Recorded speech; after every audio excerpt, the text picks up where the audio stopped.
I'm Barbara Chase, and I want to welcome you to Senior of the Month.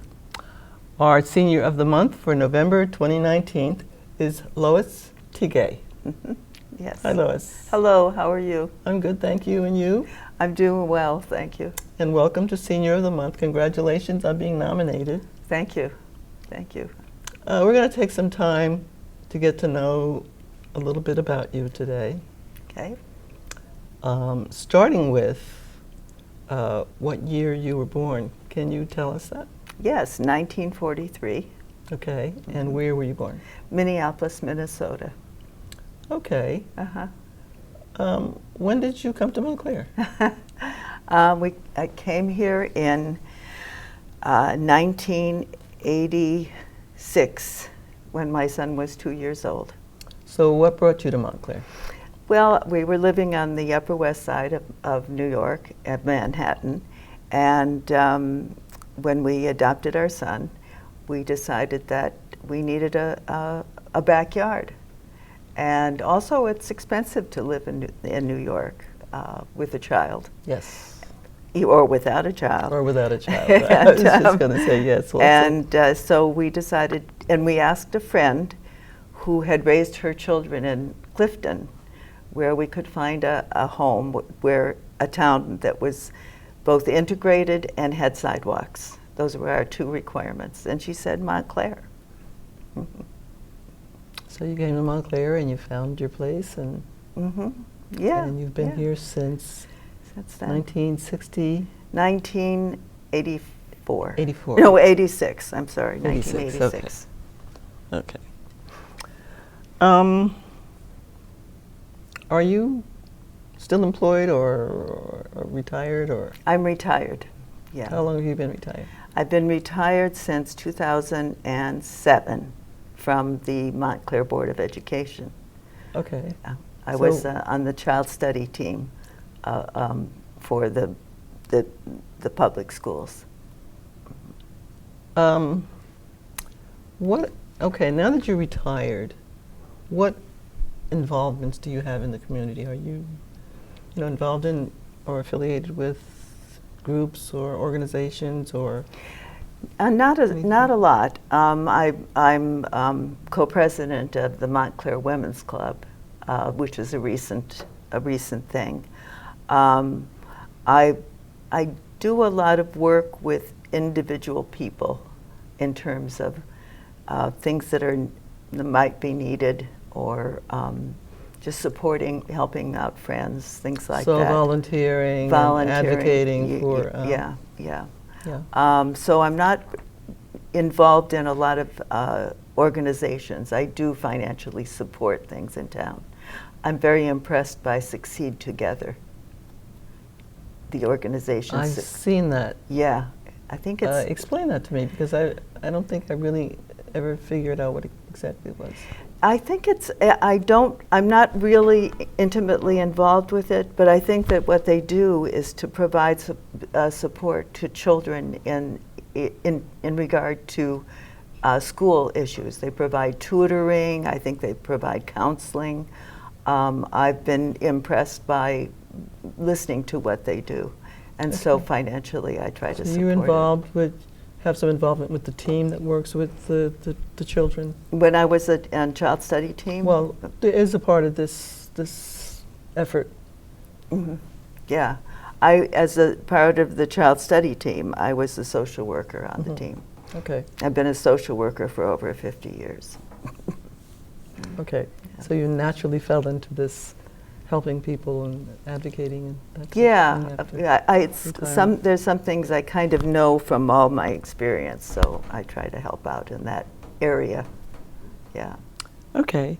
What are some of the most important things that you've learned, life lessons that you've learned over the years that you can talk about? Well, I think that the main thing is that it's important to try to be kind and to not be judgmental of others. I found that extremely important, and I think that it's really important now in this political climate as well. For many years, I worked in residential treatment with foster children when I worked in New York, and that was the essence of what we tried to help our girls learn, in addition to all the skills they needed for living and surviving and all of that. To put yourself in someone else's situation, to try to see the world through somebody else's eyes is really essential. And I do get very irritated when people jump to conclusions about others. I think it really undermines anyone's our ability to work with others. Sounds like you had a natural feeling for social work, and that's how you wound up in that field. I guess so. Pretty yeah. much because because that's what it turns out to be. Yeah. Yeah. All the different branches and the different limbs of social work and advocacy. Yes, right? indeed. Right. Yeah. So you enjoyed that part of it and are still being involved some way in reaching out for others. I try. I worked for an agency in New York that called Good Shepherd Services, and their philosophy was that a person is more important than a world. And the idea was to work with one person at a time rather than work on the larger changes, because one person at a time, their experience can be shared. Absolutely. To other experiences. As opposed to trying to do it globally. Yeah. Yes. And not that isn't important, and I certainly support that, but the individual interaction, I think, has a greater range. Yes. Of success. Yeah. Mm-hmm. Wonderful. Yeah. Okay. Now, from all of that you've told me, and that quote that you made, what is your mantra? What is my mantra? The words that you live by. How would you put that in a? Well, I think that Maya Angelou has the best quote about this. People don't remember so much what you did or what you accomplished. They remember how you made them feel. And I think that's been very important to me over time. Yeah. And I think that's what people mention when they talk about you, if they make reference about you to other people, it's things like that come out. How you made them feel in your interaction with them. I hope so. Yes, I hope I'm so. pretty sure of it. Yeah. That's what it's about. Mm-hmm. And you're right. Yeah. You're right. Yeah. Good. So tell me, you plan on staying in Montclair? My son lives in Albuquerque, New Mexico, and I do want to spend more time with him. And I assume that I'll probably end up there. I'm not ready to go yet, but it will be in the not too distant future. And certainly financially, it will be better for me. And I can leave more for him if I move to Albuquerque. He has children? Not yet. I'm hoping. We'll see. This time? I have grandparent envy. I can't speak for that. But I understand the readiness part for moving, especially to another state. Yes. Because after a certain age, we don't make the connections that we did when we were younger, because we're not employed.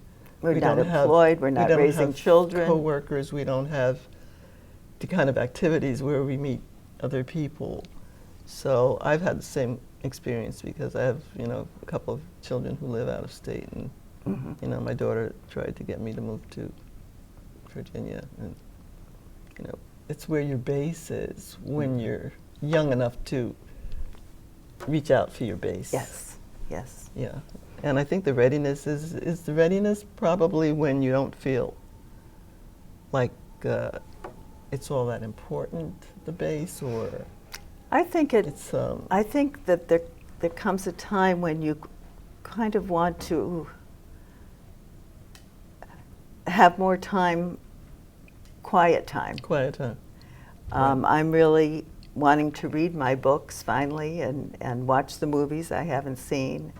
And I'll miss my friends, but Albuquerque is a place that people might want to come to visit.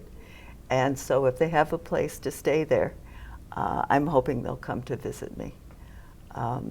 And I think that's And I'll what miss you them very mentioned. much. But Yeah, sure. yeah. Of course. I I've mean, made some wonderful friends here, and some particularly. of them, I'm sure, are very long-time friends. Yes, yes, And, yeah. That we raised our children together. Yeah, yeah. yeah. So, yeah, that's a lot to consider. Decisions to be made after you get to be a certain age, and Yes. Yeah, your Yeah. peers. Yeah. yeah. Well, whatever you decide to do, and whenever you decide to do it, I wish you the very best. Thank you. And moving into Albuquerque sounds like quite an experience. So I imagine, as you said, Yeah. not too far in the future. Yeah, Best of luck. yeah. It's very Oh, nice meeting you, Lois, and nice getting to know you. Nice to meet you, Barbara. We've had some good conversations on the phone. Yes, we have. Yes, we have. Our Senior of the Month for November 2019, Lois Tigay.